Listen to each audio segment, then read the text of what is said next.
ओखरी में बांधा हवे हाथे में मखाना हो।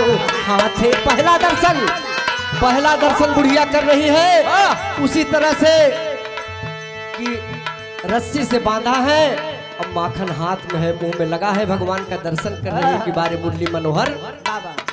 ओखरी में बांधा हवे हाथे में मखाना हो। हाथे में मखाना हो। गरज गरज बुढ़िया बोले लाल मोरे